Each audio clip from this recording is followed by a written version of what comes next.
Welcome to all the people who have signed in. We've got a very good number today, coming up to 100 plus, and many more, no doubt, will listen through the various social media.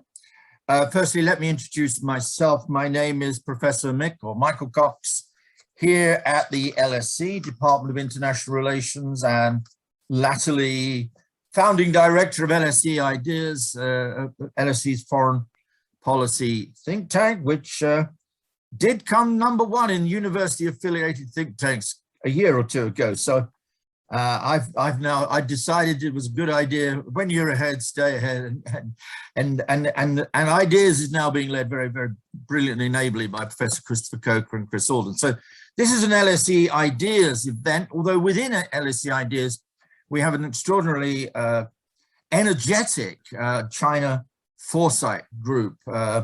And so I'd like to thank all the work they've done in bringing this together to discuss China post-COVID, though I'm beginning to wonder what the post actually meant, given that COVID is still ongoing and may indeed, sadly, possibly become worse in the future. But generally speaking, what we're going to debate today is China in general, obviously. We have two great experts to talk about that and how COVID has impacted on China and indeed on international relations. Let me first introduce our American friend, first time, Elizabeth C. Economy, Senior Fellow, Council on Foreign Relations, but also at Hoover, as you can see. Liz, welcome to the LSE, and it's great to have you here. Your CV is indeed intimidating, and so congratulations on all these books. That's fantastic. But in particular on your most recent book, which is called, and I've just finished reading it, and I really did enjoy it, The World According to China, in which Liz lays out some of her thoughts developed over many, many years, reflecting not on what we think of China, but what China thinks of the world and getting inside that particular mindset. And it's quite a sobering story, I have to say, Liz. I came away from your book a little bit optimistic, but generally speaking, a little less optimistic than I began when I first started on page 1. Accompanying this discussion is George Magnus, economist, author, once chief economist at UBS. It was once said of you, George, you don't look like a prophet. Yet this is the man widely acknowledged to have predicted that the US subprime mortgage crisis would trigger a global recession. Well, I think you look like a prophet. And if you got 2008 right, well, congratulations. I hope you made some money out of it, though somehow I doubt that you did. The two books are actually fantastic. George, of course, has written a wonderful book called Red Flags, Why China is in Jeopardy. Martin Wolf called it characteristically clear and compelling. Peter Frankopan, author of Silk Roads, called it ominous and thought-provoking. And many, many great statements about Elizabeth's book, The World According to China, marvelous and sobering, brilliant, urgent analysis. So we've got two fantastic speakers here today to reflect on where they think China is, where they think it's going, and how COVID has impacted on it. So no further from me. I'll now hand over to Elizabeth Economy to talk on her general reflections on China and what she says in her, I think, extraordinarily good book. Elizabeth, Liz, over to you. About 10, 12 minutes, if you could. Great, thank you so much, Mick. It's really a pleasure to be here with you and, of course, with George. You said we're going to have a debate. It'll be interesting to see because oftentimes George and I kind of see things a little similarly, but I'm looking forward to seeing where we disagree today. So, you know, as an American, I can't help but start with the United States and just begin by thinking back about 5 years when Donald Trump was elected president of the United States. And, you know, he began immediately to unravel decades of US contributions to institution building and leadership on the global stage by withdrawing or threatening to withdraw from international organizations and agreements like the Paris Climate Accord, the UN Human Rights Council, the Iran nuclear deal, ultimately the World Health Organization, I think more than 10 actually when, you know, over the course of his 4 years. But throughout that period, I think a narrative began to emerge that China would replace the United States as the world leader, not only as an economic power, but also as the country that would lead in establishing norms around global security, and of course, begin to forge global agreements on things like climate change. And certainly, I think Xi Jinping appeared ready to assume the mantle. He gave many speeches where he talked about China leading on climate change or leading on globalization.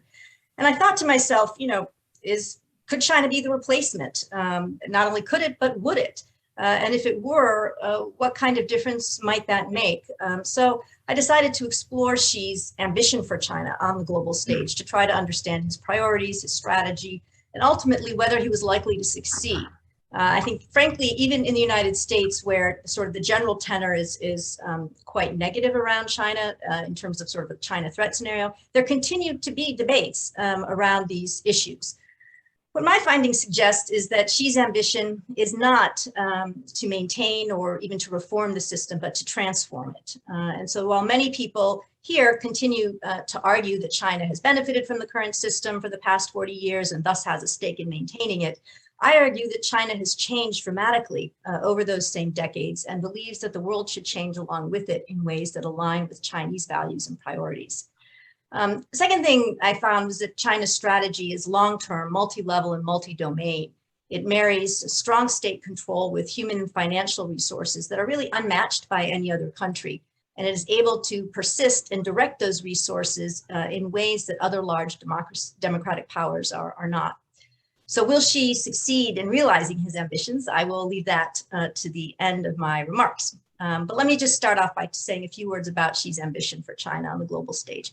I think it is pretty well captured in his notion of the great rejuvenation of the Chinese nation and his effort to reclaim China's historic centrality on the global stage.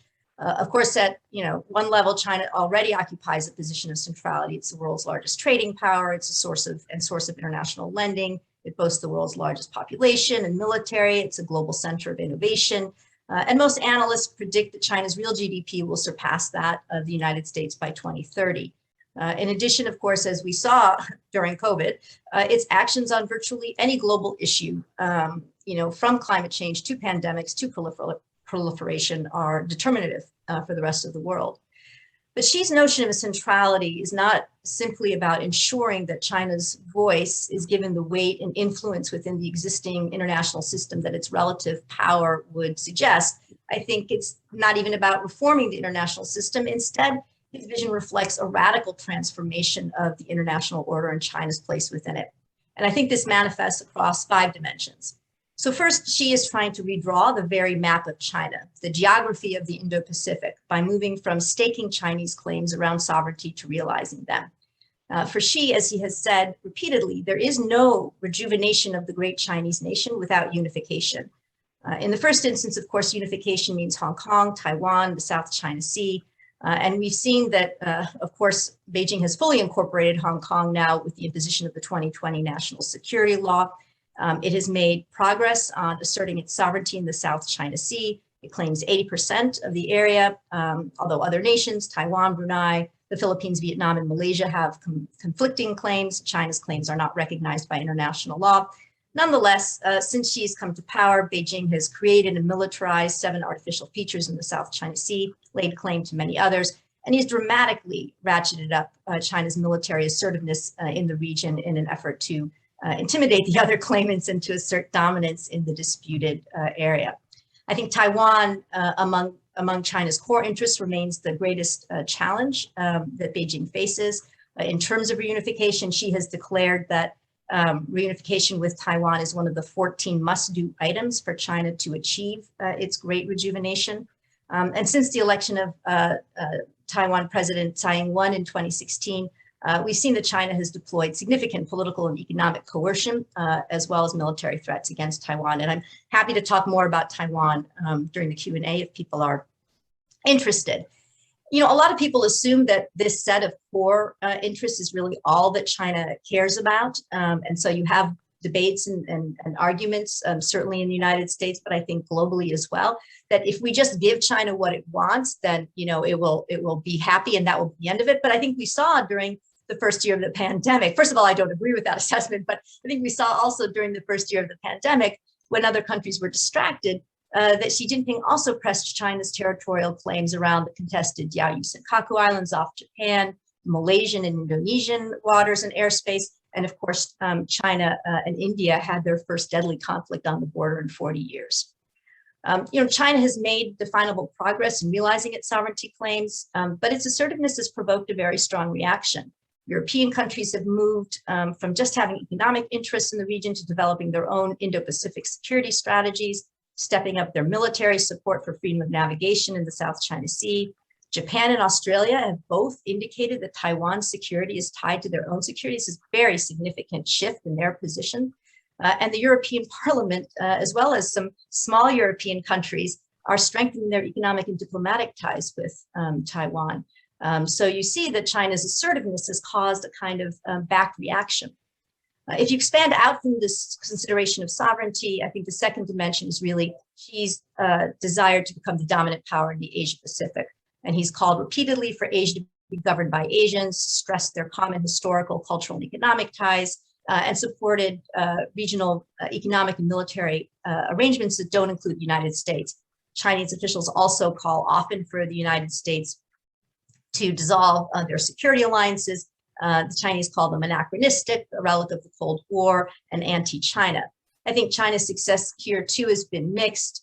It is if not the dominant power in the Asia Pacific. I think Japan often gets less credit than it deserves. It is the largest source, for example, of infrastructure development in Southeast Asia. But I think more importantly, you see we have an entirely new defense pact that has emerged as a result of China's assertiveness in the region between the US, the UK, and Australia, AUKUS.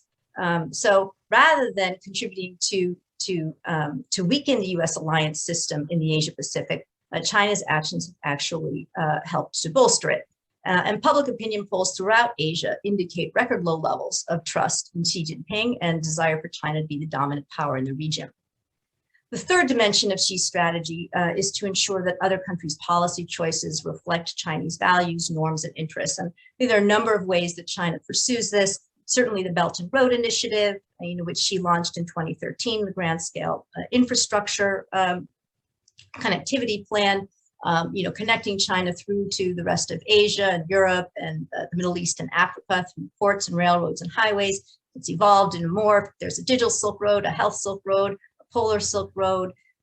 China offers political capacity building to interested countries. You can, model your cybersecurity laws, your internet governance laws on those of China. China will provide training on how to do real-time censorship of the internet, how to control civil society. It also established its first military logistics base in Djibouti. I think there are more bases certainly to come, likely Cambodia, maybe the UAE.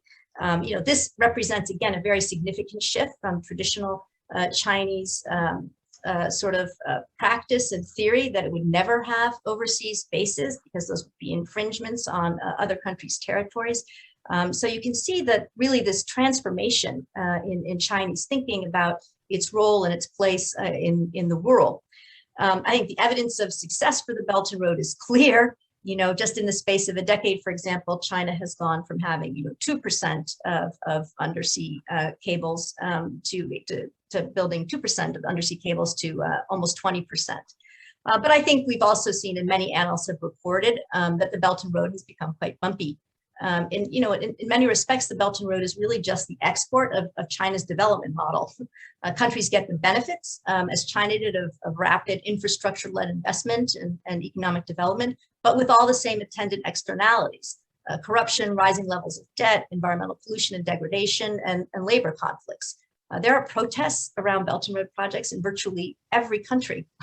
The Chinese government itself has reported that there are about 40% of the projects are now facing challenges, and with host countries trying to renegotiate terms or cancel projects.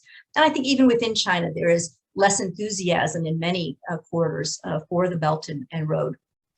And we've seen declining levels of investment pretty steadily since 2016.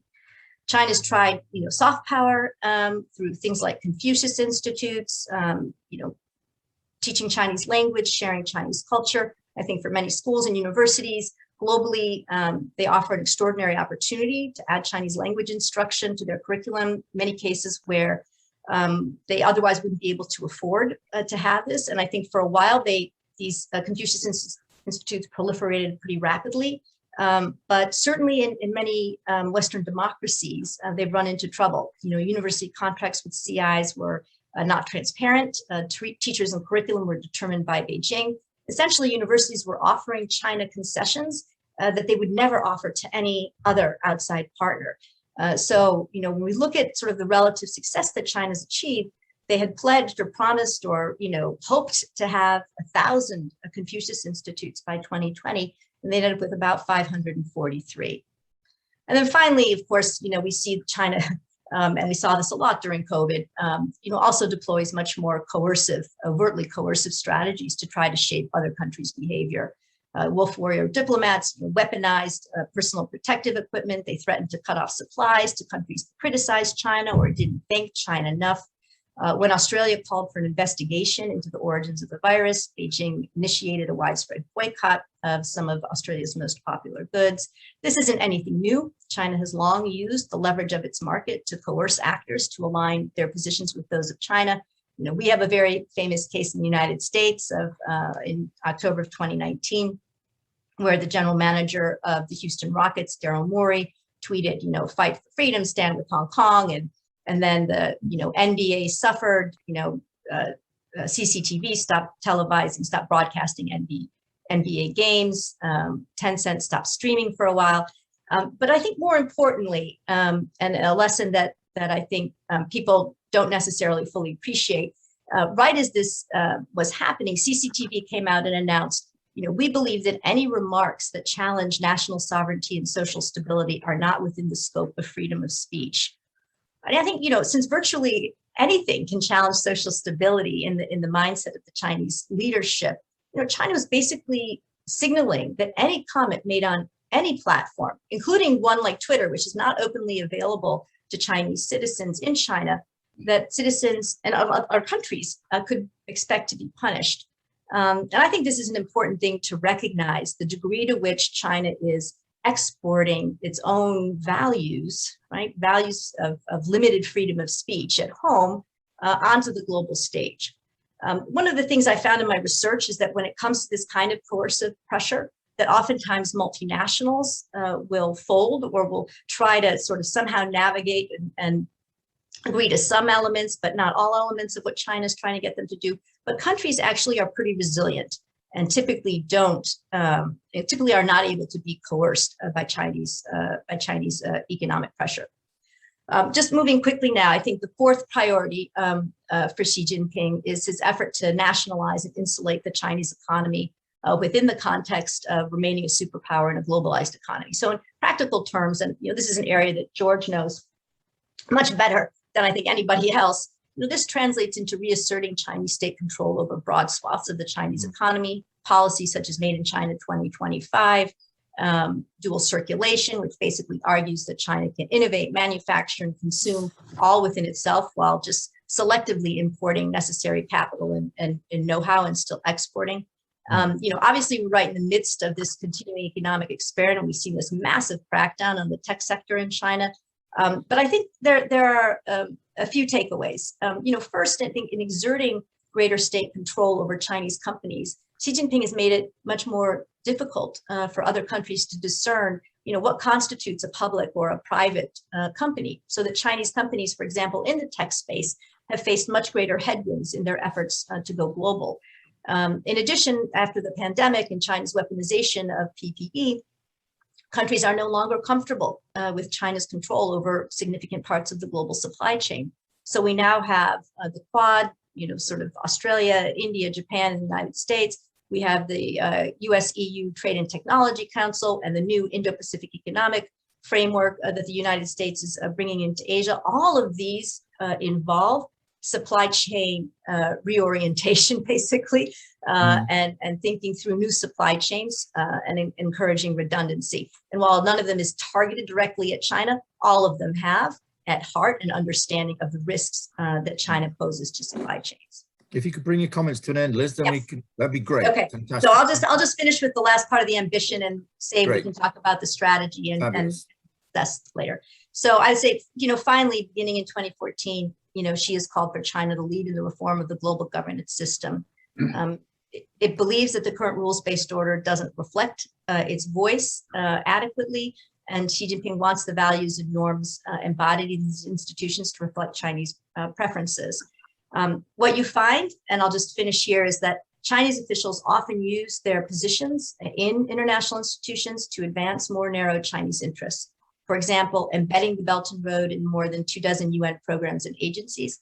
This may seem innocuous, but in 2019, for example, Beijing threatened to block reauthorization of the UN mission to Afghanistan if the Belt and Road initiative were not included in the language. We've seen Chinese officials in the International Civil Aviation Organization block people who tweeted in support of membership for Taiwan. And then finally, I think, one of the most egregious cases that I encountered was when I interviewed Dolkun Issa, who's one of the world's leading Uyghur activists, and he was physically prevented from speaking before the UN Permanent Forum on Indigenous Issues in 2017. And the Chinese official, who was then Undersecretary for the UN Department of Economic and Social Affairs at the time, publicly claimed responsibility for blocking Issa's appearance on Chinese television. And he said, we have to strongly defend the motherland's interests. And here too, I would say China's behavior has provoked a strong back reaction from other countries who are increasingly coordinating their efforts to push back against China's subversion of global governance institutions. So, okay, I will stop there. I told you, you might have to cut me off, and then we can talk about strategy and success later. No, that's great, Liz. We can come back on a lot of those issues in the Q&A. And George, I'll hand over to you now to take the conversation along. Thanks, George, over to you. Well, thanks very much. One of the things the world's not short of in these sort of global supply chain constrained days is China books. And every now and again, one stands out, and I think Liz's book certainly deserves the accolade of standing out. It captures and links a substantial amount of material and contextualizes it really well for maybe a global audience that is still sometimes perplexed by China, certainly in many cases still not as well informed as it should be and needs to be.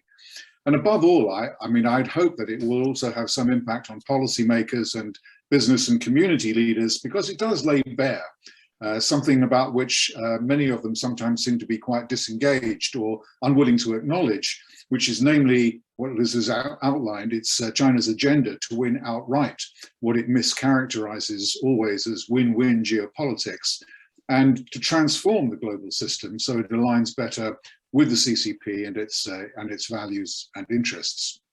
So one can often wonder whether enough people that should get this actually do, and its implications. Xi Jinping has hardly been coy about it. So Liz's book really is timely and a very great contribution to this discussion. Following her comments, I think there are probably just two things, well, many things about which we could engage, but just two, if I may, by way of response that strike me from a kind of political economy point of view. And that might also obviously feed back into the international relations sphere. Both of them are systemic issues, which I think too few economists actually pay attention to. And very few other commentators do spend time thinking about the systemic nature of events rather than what people do or say, which are important, but the systemic side of this, I think, is also very, very significant. So point number one, if we understand, as Liz says, that Xi Jinping's ambition is to reorder the world order with China at its heart and radiating out policies, commerce, influence, interference, etc., designed to secure support and compliance, I suspect it's a necessary condition that China would soon be able to claim the bragging rights of being the world's biggest economy, as she pointed out, as well as steady convergence with the United States in terms of income per head. And China has a goal of doubling GDP by 2035, and it also has its continuing second centenary goal of becoming rich, powerful, dominant by 2049. This is a narrative, of course, that is often recited as taken as a given, but few people seem to think that China won't become the world's largest economy, or ask actually how that might happen. But I think there's a sporting chance, actually, that this ambition will remain just that. And of course, in that event, convergence of income per head will be even slower and more laborious from the 20% of the US that it is today. The central issue here is that for the last 30 years, the monetary value of China's GDP has been expanding at 2 to 3 times that of the United States, hence the convergence. But more recently, now, and I think prospectively, America's $23 trillion GDP and China's $14.5 trillion GDP look like they're going to be growing more or less in tandem, somewhere between 7 and 10%. There's a bit more inflation in the United States, and there's certainly significantly less real growth and weak prices in China. So you can do the maths yourself, but actually, if they're more or less growing in step, then obviously America's $9 trillion advantage is just as likely, I would say, to widen as it is to get smaller, perhaps more so.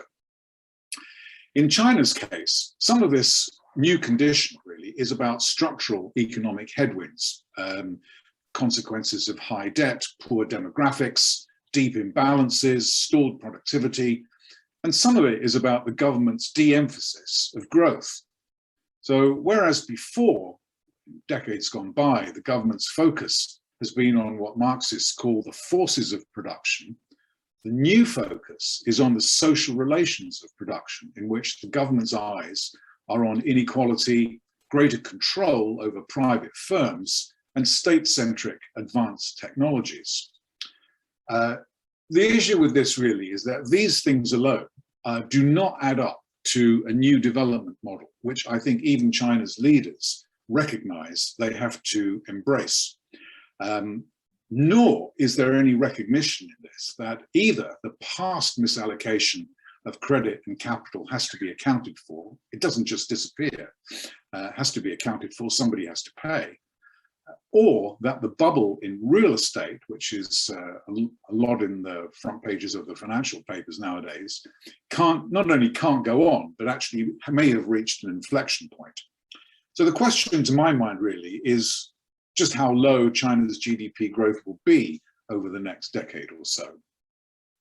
Ironically, the government tries to however much the government tries to regulate and force stability onto the financial and real estate sectors, the greater is the likelihood that it'll end up persistently inflating the bubble in real estate. The effect, of course, is to make eventually the deflationary or inflationary adjustment in China even stronger, certainly not before the 20th Party Congress this time next year. But which way will the government move? A deflationary adjustment in China is completely incompatible with common prosperity and highly damaging for jobs and for firms. An inflationary adjustment risks a large devaluation of the RMB, among other things, and coincidentally would make the GDP divergence even sharper. So in a nutshell, how would things look in China and in terms of its ambition in the global system if its economic heft, from which it has based its projected economic power, its political power, is compromised, and say China succumbs, as some people expect, to the proverbial middle-income trap? This is something which I think is going to play out over the 2020s and thereafter, and hasn't existed before. So this will be new territory and new turf for us to try to comprehend. The second point is really about the governance system evolving in China under Xi Jinping, who is shaping not just the Chinese economy and society, but using it as the basis for the CCP's interactions with everybody else. This explains in the book how China's ambitions in the Asia-Pacific region are regarded through the lens of what she calls a seemingly integrated construct powered by Chinese trade, tech, telecoms, infrastructure, digital and public health platforms, and importantly, standards, protocols, and systems. These include a greater role for all of the things that feature, of course, in China's domestic sphere, like state enterprises, state control over the internet and data collection and storage, the prevalence of authoritarian means of control, and they apply not just in Asia, but as she explained, across the BRI and to global institutions, governance institutions. this kind of Weltanschauung really looks quite different from the way that we used to think about the Soviet Union, but the goal, which is to diminish, even dominate the role and status of the United States and its allies, is pretty much the same. But China's state firms, also ostensibly private firms, however they are officially incorporated in China, are in the vanguard of this endeavor. And so are China's domestic laws and regulations on data platforms, security and storage, competition, monopoly, foreign sanctions, technology products, systems and transfers, and pretty much anything that's deemed to be relevant to national security, including culture, education, and media. In this sense, I think Liz's book makes a well-made case for the argument that China's foreign policy is determined in the first instance by outcomes that suit and underpin the governance system and status of the CCP and its political and economic agenda at home, and pretty much at any cost, including the economy. So just to emphasize this as a last point, the sea change in China's government relations with and approach to the private sector and entrepreneurs, actually, which we've seen so much of this year, predate the deposition of Jack Ma, and certainly have been greatly in evidence, as we've heard. For example, the blizzard of regulation we've seen this year and the new emphasis on so-called tertiary distribution, which is basically what I've called a kind of form of coercive corporate philanthropy, which is testament, I think, to this assertion.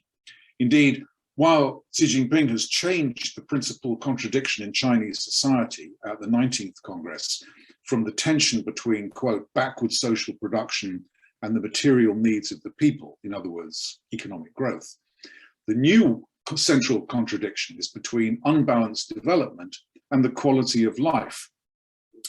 However, I think under his leadership, he has actually inadvertently created a new contradiction, which is between innovation and productivity, which to our knowledge resides in the private sector, and the unflinching demand for control over the actions and behavior of the private sector and entrepreneurs, which is now deeply embedded in Xi Jinping's governance model. So my closing thought really is that it's no wonder, I think, that this governance system is becoming more significant in the pushback against China in the rest of the world, which Liz has documented.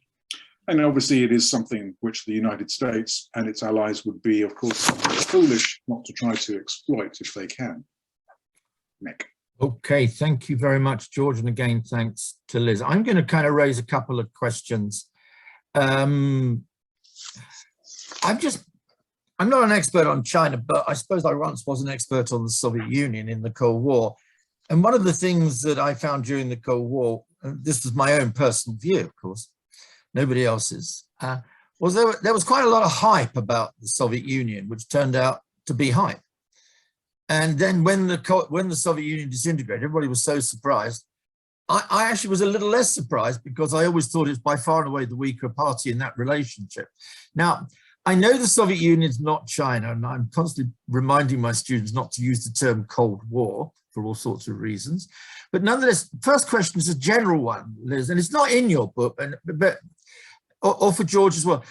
Is there a tendency in the Western analysis today, while seeing the China challenge, to kind of hype the China threat a bit too much? I mean, I know Min Jingpei, Michael Schumann, Martin Wolf wrote about this too in the FT, really saying, look, although China has risen, it's got great economic power, it's doing the sorts of things that Liz talks about so eloquently in her own book on the world according to China.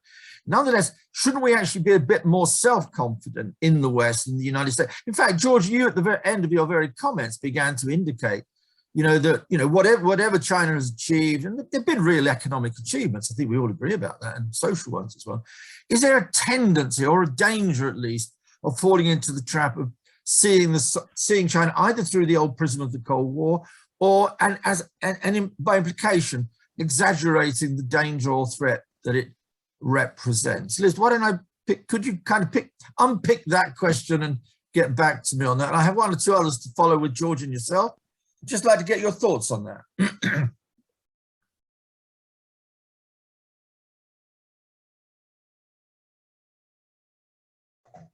There, somehow I was having some trouble unmuting. Yeah. Yes, it's a great question, and I think you're right on two counts. First, that the West should be more confident. I mean, if you look at 9 of the 10 world's largest economies are democracies, right? And so, what does that say? That says that the model, to some extent, is working, right? It's worked over the past 7 decades or so, and so we should be more confident in our innovation and our educational systems, et cetera. So agree on that point. And I think there's also, and you mentioned it, this is George's point as well, the Chinese economy is slowing, and are we, it is what I guess per capita GDP now, George, is it like $12,000, or it's been at 10,000, raised up to $12,000, to look at it on the face, you're kind of like, why are we so concerned, right? And it does have all these, economic challenges, and 600 million people living on $140 or $150 US dollars a month or less. So why be so worried? My response to that is that while we need to keep that in the back of our minds always, we need to understand the weaknesses, the systemic weaknesses within China. We need to appreciate, for example, that just because we don't see dissent in China the way that we used to back in 2010 or 2011, where you have 180,000 protests on the street, we're not getting that kind of feedback now about how the Chinese people feel about the current leadership or what's going on. Just because we don't see it doesn't mean that it's not there, right? That there's not significant discontent. And I think during COVID, we did see some evidence around the death of Dr. Li Wenliang, the whistleblower, that people were calling for free speech, right? That those drivers, those impulses still exist in some sectors within China. And to George's point about innovation and creativity, I think, and the divide now, I think there's a big and growing divide among what I would call the intellectual and creative class in China, people who depend on openness and freedom of thought to do their best work, and what the government is offering. And I think there are a number of different areas where China faces pretty significant social polarization. All of that being said, however, I think it is important that we look at China's actions on the ground and we look at Xi Jinping's words. And the actions on the ground are aggressive in many respects. There is no sort of denying the militarization, the creation and militarization of 7 artificial features in the South China Sea. There is no denying the challenges as well as the opportunities that the Belt and Road presents. All of these things are facts on the ground. They're not created in the imagination or in sort of future projection of some China analyst or scholar. Yeah. They're there. And so I believe we have to respond. Okay. And okay. No, that's great. George, you want to come in on that one? Are we hyping it or not? Well, I mean, I think several people have kind of commented in various different fora about, that we mustn't fall into either a kind of an overconfidence trap or a complacency trap. And Liz has kind of addressed this. I mean, I'll just say, just from my kind of economic perspective, I mean, it is true that there is no empirical example of totalitarian countries that have gotten rich.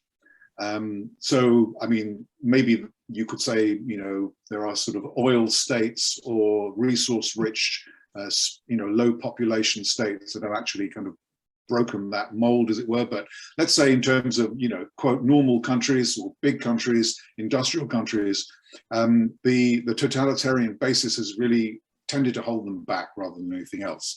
So on the face of it, I think it's, China has a lot to prove, and we should not necessarily exaggerate really what its capacity is, particularly since the governance system is kind of gone back in time, so to speak. But I mean, I think it's churlish just to basically rule it out that they can't get on top of this, because what we don't know is that we've never had an experience about, an economy that's becoming, increasingly digitized. Is that a word? I think it is a word. So, an increasingly digital economy where there's a lot of surveillance and where there are opportunities for the state, which we probably didn't really think were that kind of great in our previous model. I mean, these things might change the way China works and the world works. I think we have to acknowledge this is possible. But I think I still think it's a kind of a tall order.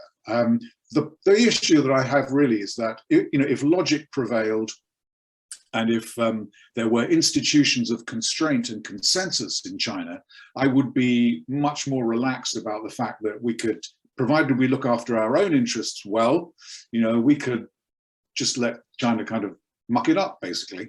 Yeah. But I'm not really confident about that, because those institutions don't exist. So it's difficult to predict how the government will react, particularly if things go bad. Let's say we have, a decade of property stagnation, and China's the fabled middle class, becomes increasingly restive about, or the upper echelons of the party become increasingly restive about wealth destruction and so on. Those things are quite possible. Yeah. I'll ask a second question, and I'm going to open it up, a more general question, because I picked up The Economist this morning, as I always do on a Friday. So, a very interesting editorial there, which actually discussed China. And it does raise a very interesting question. We talk about China almost as if it rises. We don't, China does one thing, rise. How far it's risen, etc. And then we work out, has this been good, bad, indifferent, or whatever?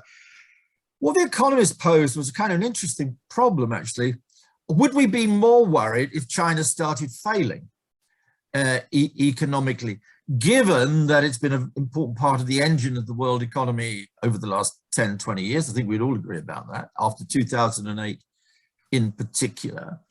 Would we worry if the Chinese economy, in a sense, cut itself off from the rest of the Western economy?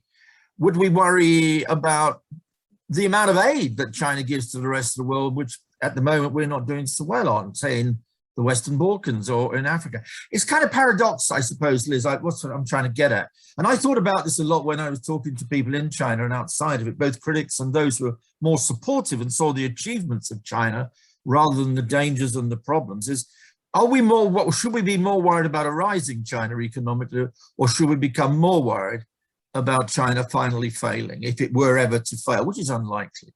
Liz, what do you think? I'll throw that question out, too big general one for both of you to ruminate over, and then I'll move to the questions and answers there. Liz, what's your thoughts? I mean, quickly, I would say I'm less concerned about China failing, frankly. I mean, China's aid, can be, I think there is a new appreciation, certainly in the United States, but I think also in Europe and Japan, again, largest source of infrastructure investment in Asia, that we need to be more inclusive, that we need to do a better job of supporting other countries. And, frankly speaking, the nature of China's development in other countries, as I tried to suggest in my remarks, is not always the best, right? And we're just looking now at the fact that, Uganda is likely to lose control over its only international airport to China because of the nature of the deal it struck. That's Uganda's own decision that it made. It's not something China imposed upon it. So I'm not arguing for the whole debt trap diplomacy. I don't think China ever set out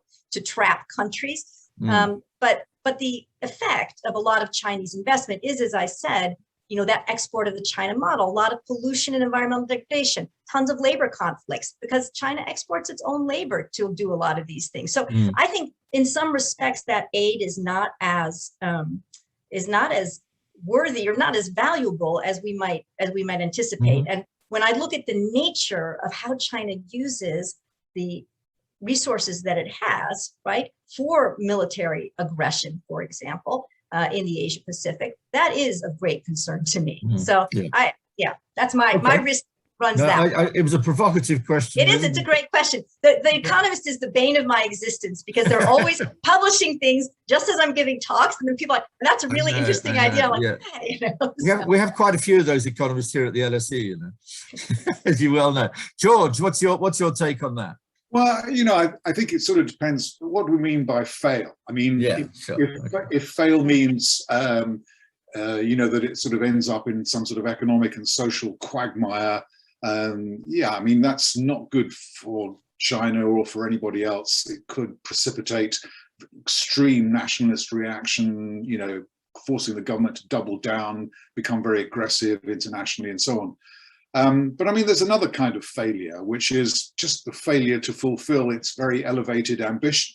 simply because it doesn't have the governance structure or the institutions to be able to deliver productivity, basically. That's kind of what we're really talking about. And I think that is kind of quite likely. I don't think in and of itself that's a sort of an earth-shattering problem that we should worry about. In fact, you know, what I would worry about really just more narrowly is, you know, if China becomes more accustomed now, as I think it probably has to more pedestrian rates of growth and, you know, having to deal with a lot of structural issues, then a lot of countries and companies that have relied on selling their goods and services to China are going to have to think again about how they structure their businesses. Yeah, okay. Those are two general questions. We've got a lot of questions out there, unsurprisingly, from a lot of people, and I'll try and put them together. Inevitably, one question comes up about Taiwan, a specific question. Where you know, you talked about this in your book about the unification of China, the rejuvenation of China as in part rejuvenation of China as territory, which Chinese take very seriously, as you well know. And I found out when I was working there, teaching there. Where do we think the Taiwan issue is going to go? I know it's an impossible question. Could it go over the top? I mean, could it really edge over into something? Or is this something that can be managed? And Liz, again, with you, and then George. We'll get some brief answers because I want to bring as many people in as possible. Okay, Sorry, I'll be Liz. brief. So Thanks. my answer is it can be managed in the short term and not in the long term. Because I believe that Xi Jinping, as long as Xi Jinping is in power, because he has definitively declared that you can't have rejuvenation without unification. And you've got 64% of Taiwanese now saying they want to be independent, and, you know, very few people interested, certainly in unification with the mainland as it stands. And so I don't see any, and I'll just say last thing, when I have had many Zoom calls, many, you know, dialogues with Chinese counterparts, you know, track 2 dialogues, and I asked them, what is the path forward to peaceful resolution of the Taiwan issue, right? Nobody, and I mean nobody, can give me an answer. So I am quite concerned about the Taiwan issue. Yeah, so short-term manageable, but long-term highly problematic. George, would you agree with that? Yeah, I don't disagree. I mean, not my forte, but you know, as long as Xi Jinping is in power, different question. Then he can't let this go. He's identified with this completely. Yeah, and this is as much about domestic politics, if not more, than it is about the external power of China, isn't it, really, basically? There's also another broad, more general question I can come in, and you hinted at this, Liz, in your comments, the kind of backlash, not within China so much. I gather that Xi has quite strong support within China. How do we know? But I'm told constantly that he's quite popular. I'm not sure how you measure that. There you go. But nonetheless, China's actions outside China has produced a kind of backlash. You know, moving away from the Deng Xiaoping line of keeping your head low, et cetera, et cetera, et cetera. Isn't that a real problem for China within its own region? You've got all these countries which are becoming integrated into a larger Chinese economic sphere, yet very few of them, as far as I can see, have very positive views about China. In fact, increasingly negative views about China. That's a real problem for China, isn't it? The so-called, sorry. No, you would think it would be a real problem. I mean, it's kind of hilarious, because if you look in this summer, you know, Xi Jinping, you know, gave the directive to his, you know, officials, you know, go out and present an image of China that is, you know, more credible and lovable and respectable. And there's just this enormous disconnect, I think, between Xi Jinping's understanding that you can't just go create an image that people are going to purchase, right? People are looking at what you're doing on the ground. And that's what's informing their assessments of what you are as a country and as a leader, regionally and globally. And so, yes, I think many people certainly in the, you know, universities and think tanks understand that China's image and its, you know, perceptions of China have deteriorated dramatically over the past 10 years as a result of this assertiveness and this wolf warrior diplomacy. And I've had many Chinese scholars tell me, oh, wolf warrior diplomacy is over. It's done. We're not going to be doing that anymore. They recognize the damage that it does to China, and the coercive behavior. But Xi Jinping persists. And so, you know, I think, you know, either he doesn't recognize the disconnect, or he just doesn't care. Well, I'll segue from that point to you, George. How much of this is dependent on Xi Jinping himself? How much of a difference was his coming to power? We talk about China in general. We've got to talk about the leader in particular, particularly in China. Is he the crucial factor in all this? Or is this a consensus amongst the broader Chinese foreign policy elite to take this tougher line? Yeah, I mean, I've always kind of thought that actually, he is a man whose time just happened to arrive, as it did, because the financial. I mean, I don't want to ascribe everything to the financial crisis and the pandemic, but you can ascribe an awful lot to both of them. Sure. And the financial crisis was going to happen whether Xi Jinping was in the wings or not. It just so happened that it happened the way it did. It obviously has been, and in some respects still remains, a considerable blow to the confidence of the United States and other liberal-leaning democracies, as we might call them. And he, obviously there were very specific Chinese circumstances that brought him to power. But he has exploited that, and I don't know, there was kind of an interesting article in Foreign Affairs recently that kind of opens this kind of notion about he's a man on a mission in a hurry. He needs to get something done quickly because the argument is that basically the window will close because, if you stretch out kind of the timeline into the future, America may not remain as kind of self-obsessed with its kind of inadequacies and inefficiencies forever, and China's own problems will accumulate over time. So, yeah, I mean, it's partly, I think, it probably would have happened anyway because China was on a, its economic heft was what it was. I mean, he didn't change that; it influenced that, and external circumstances were what they were. So, but he certainly.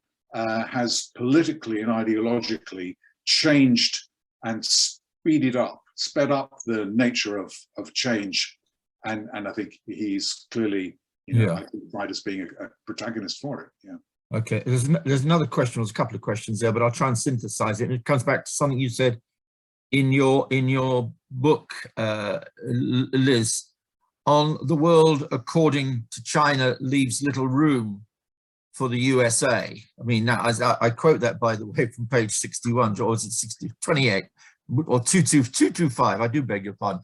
Now, if there's no room for the United States in Asia Pacific, given that, or Indo-Pacific, given the United States has been around the Pacific since the mid-19th century when it put its gunboats into Tokyo Bay, where does that then leave this relationship? I mean, you're sitting in the United States, you're kind of thinking about that a lot. I mean, we don't want to call it a new Cold War. We obviously don't want it to become a war, but doesn't that leave this relationship over the long term getting either worse or not getting any better? And do you see any way out of this? And that's a broader question, George, because what we've seen in the UK and Europe is a kind of toughening attitude, let's be honest, towards China as well. So is there any way out of this, or are we just basically doomed to this security conflict for the foreseeable future with all of its dangers? Yeah, so I think if there's no change in Chinese behavior and Chinese ambition, I think we are kind of doomed, as you put it, to at least low-level security conflict. Look, the administration, the White House has said, we have a sort of we're in an era of competitive coexistence. Yeah. And, the strategy is basically strengthen the US at home, work with allies, defend against any kind of malign Chinese behavior, but also seek out areas of cooperation and develop guardrails to prevent, the kind of conflict that we have now from devolving into kinetic conflict. I think what we found to some extent is that the Chinese are not as interested in establishing and articulating and developing those guardrails. They want, for example, on multimodal relations or something, they want an overall acknowledgement that China, the US-China relation is kind of back to the future, back, a decade or more. And it's not going to happen. And so I think we are at a point in the US-China relationship that is quite challenging. And make one other quick point, and that is that sometimes when we talk about all this, we forget that there are all those other countries that we're talking about in the Asia Pacific, and they have agency, right? And so they get to determine also how they want to align themselves. And I think that's also an important point to remember. It's not, this is not all about the United States and China. And frankly, you know, it's not a bilateral competition in many respects. Exactly. It's a competition of values and norms. And that engages a whole different set of actors. And I just think it's important to remember that as well. Yeah, great point. George, this probably have to be the very last point before I say thank you and say goodbye. George, over to you. Yeah, no, I think that the economic relationship complicates things in ways that we, and you obviously from your own experience looking at the original Cold War, we didn't have to think about these things because there really wasn't an economic relationship. So exactly. In many ways, we are customers to each other, we are competitors with one another. However, we are also now, in very, very important ways, adversaries of one another. And if it's quite difficult to disentangle economic integration. I mean, people will try, and I think the United States, obviously, and Europeans, and Japan, Australia, and so on, we're finding ways in which we want to kind of disentangle our relations with them. And similarly, China's kind of dual circulation strategy is another way in which China wants to de-Americanize supply chains and so on. So people will try. I think politicians will try to do this. It's still probably the better bet to think that for the time being, at least, there'll just be a kind of a standoff in which, we'll try and engage about things that we have aligned interest about, but no real kind of breach of this kind of obsession with national security. But I think the values thing ultimately is what it comes down to, as Liz explained. I think these are very difficult things for either side to compromise about.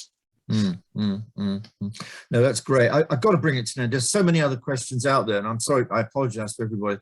I couldn't bring everybody in, but I tried to kind of synthesize some of the points and bring them together. Well, firstly, I just want to say thank you to you, Liz, and again to George. It's been a great discussion. I was just thinking there when I was sitting there, I said, we actually haven't discussed COVID, and that happens to be in the title, but I won't open that particular issue at the moment, but I think we're all well aware of the impact it's had on the US and indeed the relationship between China and the rest of the world. It has certainly not made it better, and it's certainly made it far more complicated. I think we can all agree on that. So I'd like to thank you, Liz. I'd like to thank you, George. I'd like to thank Lucas Fiala, who runs our China Foresight, for bringing you two together. I couldn't think of a greater pairing to discuss China.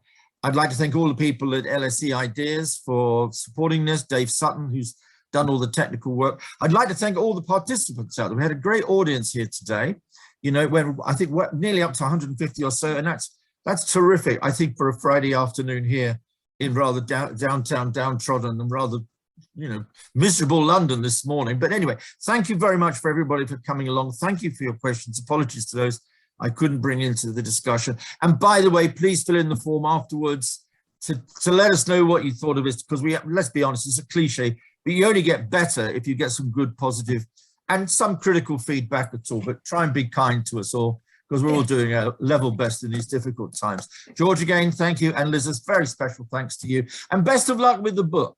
Best of luck with the book. We hope we've made you a very, very rich person today by advertising and supporting the publication of the book, which is not yet out in the United States, you tell me. There we go. No, that's right. The Brits supporting you yet again. There we go. Okay, everybody. Thanks, everybody. Have a good afternoon and have a very nice weekend. Cheers. Bye. The Exec Masters course at LSE Ideas is not a business school course, quite deliberately. It focuses on national strategy, international diplomacy, the relations between states, and the decision-making that goes on day to day in a highly complex and often dangerous environment. It's a course that gives you a set of tools to navigate the complex world of international politics, of globalization, but it also gives you a perspective. It gives you a moment to step back and say, what's happening? What is the meaning of all of the change?